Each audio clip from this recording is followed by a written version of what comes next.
The room was cold, not because of the air conditioning, but because of the tension. Cameras clicked, pens scratched, and the world's most powerful leaders sat in the United Nations Hall, waiting for another predictable debate about global development. But this time, it wouldn't be predictable. Because Donald Trump had decided to speak about Africa. He leaned toward the microphone, his usual smirk curling into place. "Let's be honest," he began, his voice echoing through the marble chamber. "Africa exists because of us.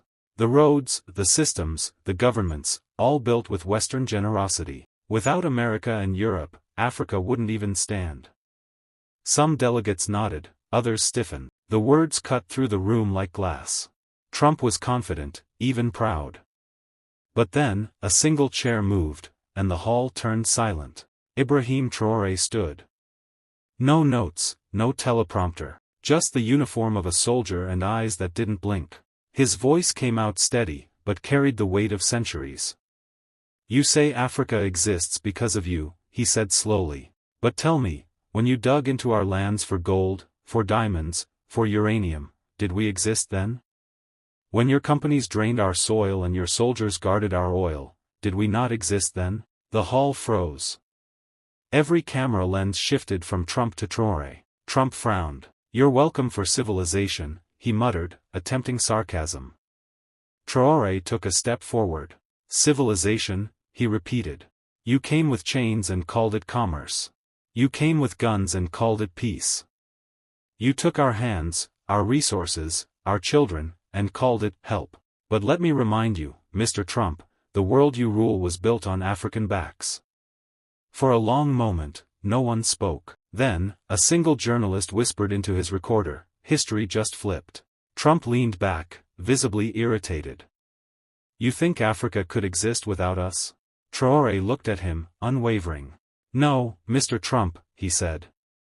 "I think you couldn't exist without Africa." The silence that followed wasn't empty, it was explosive. Even the translators hesitated, as if unsure whether the microphones should carry what had just been said. For the first time that day, Donald Trump didn't have a comeback. Trump's jaw tightened, the corners of his mouth twitching in a forced smirk. "Cute speech," he said, his voice dripping with mockery. "But speeches don't build nations. Money does. Power does. And that's what we have." Troreé didn't flinch. His posture was that of a soldier on a battlefield, calm, alert, grounded. "Power," he repeated, his tone sharp but quiet enough to make everyone lean forward. "If your power truly built nations, Mr. Trump, then why is every nation you helped still bleeding?" A murmur rippled through the assembly.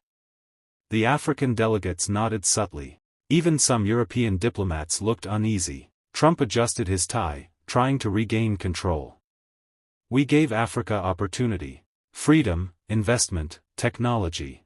And this is the gratitude we get?" Troreé took a slow breath, then replied, "You call it freedom when we trade one master for another. You call it opportunity when your corporations steal our minerals and your banks trap us in debt.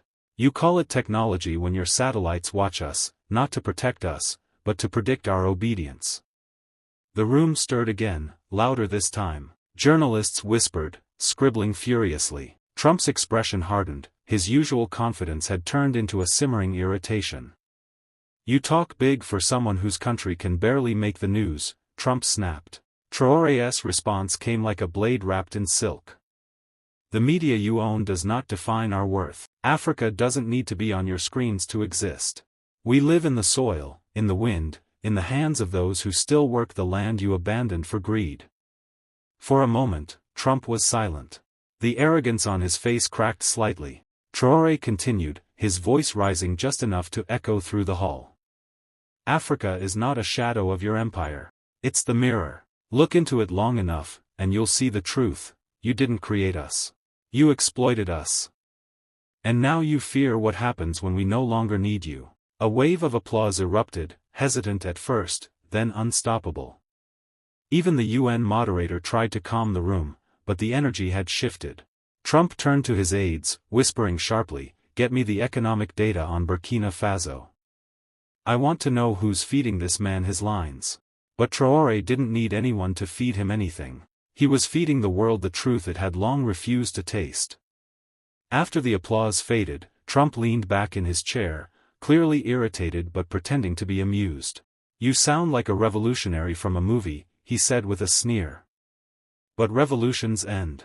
Systems endure. We built the system that feeds you, that clothes you, that keeps your governments from collapse." Troreé tilted his head slightly, his gaze unwavering. "You call it a system," he said slowly, "but it's a cage. A golden cage for the few, and an iron one for the rest." Trump chuckled, but it was hollow. "Without our system, your countries would starve." Troreé's eyes darkened. "Without your system," he said, "our countries would finally breathe." The word struck like thunder.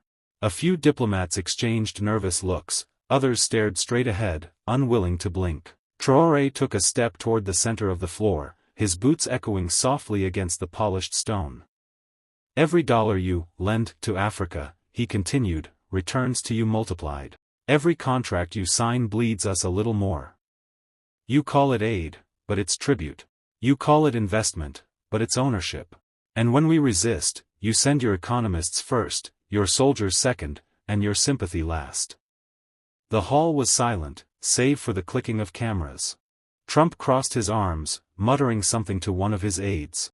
Troreé ignored him. His voice softened, but the emotion behind it only grew heavier.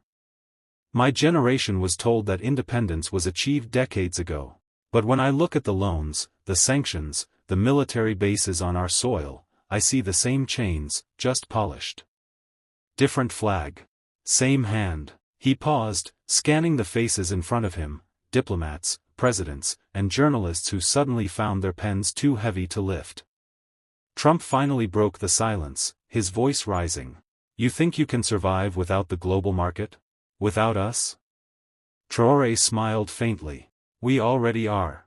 Every seed planted by African hands, every school built without your loans, every trade made between neighbors, that's a crack in your system." "And cracks, Mr. Trump," he said, leaning slightly forward, "are how light gets in." The UN moderator tried to interject, but the crowd had already erupted in quiet cheers and claps. For once, the world wasn't watching a debate. It was witnessing a reckoning. Trump forced a grin, but his eyes betrayed unease. "You talk like you're declaring war," he said, leaning closer to the microphone. "You should remember, young man, that our flag still represents power. Global power." Troreé's expression didn't change, if anything, his calm only made the tension sharper. "Power that feeds on fear isn't power," he replied. "It's weakness wearing armor." A low murmur swept through the room. Trump blinked, his smirk faltering for the first time. "You want to speak of fear?" Troreé continued, his tone deep and controlled. "Then let's speak of what you fear most. You don't fear our armies. You fear our unity. You don't fear our poverty. You fear the day we stop asking you for help." He took a breath, his gaze piercing straight into Trump's. "Because the moment Africa stops kneeling, your empire starts trembling."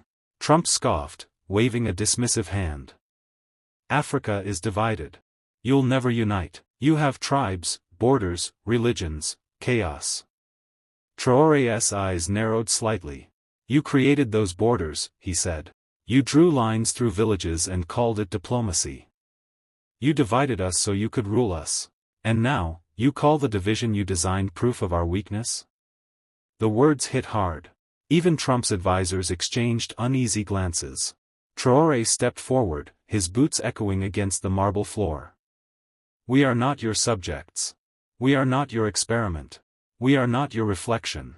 We are the storm you can't predict, because this time, the thunder isn't coming from your sky." The audience erupted in applause. African representatives stood, clapping with pride, while others looked stunned, some even uncomfortable with the rawness of his words. Trump slammed his palm on the table, his frustration visible. "You'll regret talking to me like that," he growled, his voice dropping low. Troreé leaned forward, his tone cutting through the noise. "No, Mr. Trump. I regret nothing. The only ones who should regret are those who mistook silence for submission." The cameras flashed, the translators stuttered to keep up, and the entire hall seemed to pulse with electricity. In that moment, the soldier from Burkina Faso wasn't just answering a president, he was answering centuries. The UN hall felt heavier now, as if every word spoken carried the ghosts of history. Reporters whispered, ambassadors leaned in, and even those who disagreed with Troreé couldn't look away. Trump sat stiffly, jaw tight, fingers drumming against the desk. He wasn't used to being challenged, certainly not like this, not by someone half his age from a nation the West rarely mentioned unless it needed resources. You think you can shame me with speeches?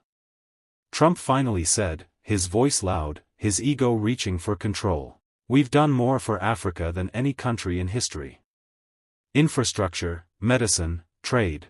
Without us, you'd still be fighting with spears. A few gasps rippled through the crowd. Troreé didn't flinch, he almost smiled. Spears, he said softly, repeating the word as if it were a memory. Our ancestors had spears. Your ancestors had chains. Which of us do you think learned more about survival? The audience erupted, laughter, applause, shock. Trump's face reddened, the bravado slipped for a moment. You talk about medicine, Troreé continued. Your pharmaceutical giants charge us millions for vaccines they test on our people first. You talk about trade, but every trade deal you write is a leash with fine print. He paused, letting the silence build. You say you built our roads, but they all lead to your ports. You say you gave us aid, but every dollar you send comes back with interest. And you call that generosity? The camera feeds switched rapidly, capturing the fury in Trump's face and the unshakable calm in Troreé's.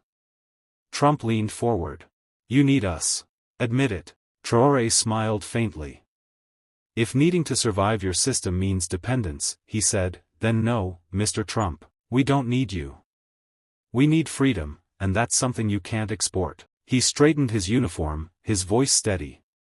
The West built an empire of mirrors, Mr. Trump. You look into them and see greatness. We look into them and see the cracks. And one day, those mirrors will break, not with bombs, but with truth. The applause returned, louder this time, thunderous and unstoppable. Delegates from the global South stood in unison, some with tears in their eyes. Trump stared at Troreé, eyes burning, but he didn't speak again, because for the first time, he realized the truth of the soldier's words. Empires fall, not when they are conquered, but when they are exposed. Trump's silence hung in the air like smoke after a cannon blast. The world's cameras zoomed in, a former U.S. president, speechless. The murmurs of the delegates grew into a low hum, not of confusion, but of awakening. Something had shifted, not just in that room, but in how the world saw itself. Troreé didn't gloat. He didn't smirk or boast. He simply stood still, hands at his sides, eyes scanning the crowd.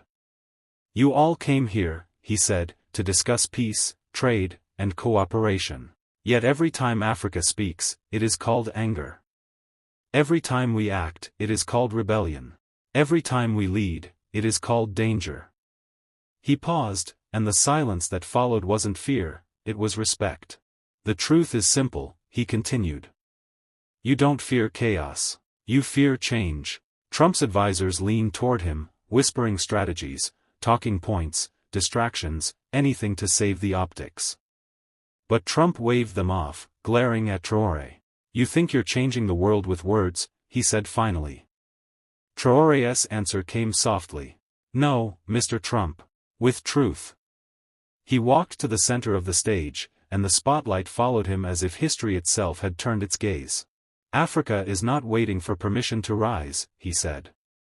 We are not asking for your approval. We are done carrying the guilt of the colonizer and the debt of the enslaved. He turned to the entire assembly. You say you brought civilization to Africa. But tell me, what civilization destroys and calls it progress? What civilization builds weapons before schools? What civilization preaches freedom while profiting from chains? A murmur of applause began from the African bloc, then spread like wildfire. Delegates from Asia and Latin America joined in, their claps echoing like a drumbeat of resistance. Trump clenched his fists. You're dividing the world, he accused. No, Troreé replied. I'm revealing it. The applause became thunderous. Every camera caught Trump's expression, the same mixture of confusion and pride that every fallen empire wears when it realizes the crown was never eternal. And as Troreé stepped down from the podium, a journalist whispered to another, "That wasn't a speech, it was history correcting itself." After the assembly ended, corridors buzzed like a hive disturbed. Reporters rushed to file their stories, diplomats whispered behind closed doors, security teams scurried, unsure whether they had witnessed a debate or a declaration. But amidst the chaos, Ibrahim Traoré walked with calm precision, like a soldier who had not just won an argument, but a psychological war. In a side room, Trump's advisors huddled around him. "Mr. Trump," one began nervously, "the footage is everywhere. His words are trending in over 40 countries." "I don't care about trends," Trump snapped. "He embarrassed me in front of the world." Another aide spoke cautiously. "Sir, his message is spreading. Youth movements, African unions, even American activists are quoting him. They're calling it the Troreé Doctrine." Trump froze, the name echoing in his mind like a taunt. "Doctrine?" he repeated, his jaw tightening. "He's a soldier. Not a philosopher." But in another wing of the UN, a different conversation was taking place. Leaders from across Africa gathered around Troreé. "You spoke for all of us," said the president of Namibia. "For every nation that's been told to stay quiet." Troreé shook his head humbly. "I didn't speak for you," he said. "I spoke with you. Because when we rise, it won't be with one voice, it will be with millions." His words were calm, but behind his composure burned the fire of conviction. "The world thinks Africa's strength lies in its minerals," he said. "But it lies in its memory. We remember who stole, who bled, who built their empires on our backs. And we also remember how to rebuild, without them." As he left the room, a young journalist asked, "President Troreé, do you think the West will retaliate for your words today?" He stopped, looking straight into the camera. "They already have," he said. "For centuries. But every time they struck us, we became stronger." The clip spread across social media like wildfire. Hashtags trended, hashtag Troreé rises, hashtag Africa speaks, hashtag end the empire. Even Western audiences began sharing his words, not out of agreement, but fascination. The man had said aloud what no one dared to say in that chamber of polite hypocrisy. And as night fell over New York, the city's skyline glowed with lights from 1,000 screens replaying the moment, Trump's fury, Troreé's calm, and the unmistakable truth that something had changed forever. The next morning, headlines erupted across every continent. Troreé silences Trump at the UN, the African lion roars in New York. The West faces its mirror. Newsrooms replayed the footage endlessly, dissecting every gesture, every pause, every stare. In Washington, the White House scrambled for control. "He's igniting anti-American sentiment," an advisor warned. "His words are being quoted by leaders in Asia and South America. He's creating a bloc, not through treaties, but through truth." Trump's voice thundered across the Situation Room. "Then crush him politically. Sanctions, pressure, propaganda, whatever it takes." Meanwhile, in Wagadugu, Troreé was already back at work. The roar of the global stage had not changed his rhythm. He met with his generals, his economists, his youth representatives. "They will respond with fear," he said calmly. "And fear makes empires predictable." A young aide looked up. "Mr. President, the Americans have frozen some of our accounts abroad." Troreé nodded. "Then we'll build new ones here. You can't freeze what you don't control." He turned to his advisors. "Let them play their games. For every sanction, we'll answer with self-reliance. For every threat, with unity." They think power is measured in dollars and armies. But power, real power, is when your people would rather suffer with dignity than live on their knees. Outside, the streets of Wagadugu were alive with chants. Tens of thousands had gathered, waving flags and signs. Africa stands with Troreé. No more chains. One continent. One voice. From his office window, Troreé watched them silently. The air trembled with energy, with pride, and with danger. His intelligence chief entered quietly. "Sir, there's talk that Western agencies are planning to destabilize the region again. Funding opposition groups. Spreading rumors." Troreé didn't look away from the window. "Then they haven't learned," he said. "You can buy politicians. You can arm rebels. But you can't bribe a generation that has already woken up." He turned, eyes sharp. "Let them come with their tricks. Africa has buried greater empires than theirs." And outside, the crowd roared louder, not out of hatred, but out of a promise. The promise that this time, Africa would not be silent. Days later, the ripple of Troré's words reached the highest offices of power. In Paris, London, and Washington, leaders met behind closed doors, their voices tight with frustration. "He's not just a populist," one intelligence director said. "He's a symbol, and symbols are harder to kill than men." In the heart of Wagadugu, Troreé gathered his cabinet. The meeting wasn't about defense or foreign policy, it was about vision. "The world is watching us," he said. "They expect anger, chaos, revenge. We'll give them discipline, creation, and strength. Because what frightens the West most isn't our defiance, it's our stability." An advisor asked, "But sir, what about the threats? The embargoes, the media attacks?" Troreé smiled faintly. "When a lion walks, hyenas make noise. It doesn't change his path." He rose from his chair, walking to a large map of Africa on the wall. "For too long," he said, tracing the borders with his hand, "these lines have divided us. French lines. British lines. American lines. But now, we're drawing our own." At that same moment, Western news outlets ran headlines painting him as dangerous, the African firebrand, the next dictator. Yet, something unexpected happened. Even within Western nations, young people began sharing his clips with admiration.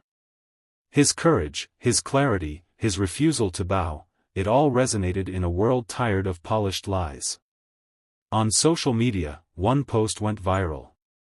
They called him a rebel. But history will call him a reformer. That night, in his office, Troreé sat alone. The golden glow of a single lamp lit his desk. He was writing, not a speech, not a decree, but a letter. A message to Africa's youth. "You were born into debt, into borders, into silence. But you were not born to serve. You were born to lead. When they tell you that you are too poor to dream, remind them that gold sleeps beneath your soil, and courage beats within your chest." He sealed the letter and looked toward the darkened horizon. He knew this awakening came with a price: isolation, danger, even betrayal. But he also knew this: empires feared only one thing more than rebellion: unity. And across the continent, from Dakar to Nairobi, his name echoed through radios, through classrooms, through hearts. Troreé has spoken, Africa has awakened. By the end of that month, the tremors of Troré's defiance were felt everywhere. In Europe, markets faltered as African nations began renegotiating their trade deals, demanding fair prices for their gold, their oil, their land. In Washington, policymakers scrambled to reassert control, but something fundamental had shifted: the old levers of power no longer worked the same way. At a summit in Addis Ababa, African leaders gathered around one table. The energy was different, confident, unafraid. "Burkina Faso's stand has given us all courage," said the president of Ghana. "For the first time, the West is reacting to us, not the other way around." Troreé stood, his uniform immaculate, his gaze steady. "Courage is not the absence of fear," he said. "It's standing firm when fear becomes policy." He continued, voice low but carrying through the hall. They built empires on our soil, using our blood, our hands, our silence. But they forgot something: the soil remembers. And when it rises, it swallows the empire whole. The crowd erupted into applause, ministers and soldiers alike standing in unity. The young leader from Burkina Faso had become more than a man, he was a mirror, forcing nations to see what they could be without chains. Meanwhile, in Washington, Trump gave a frustrated interview to the press. "He's just another loud voice," he said, but his eyes betrayed the truth.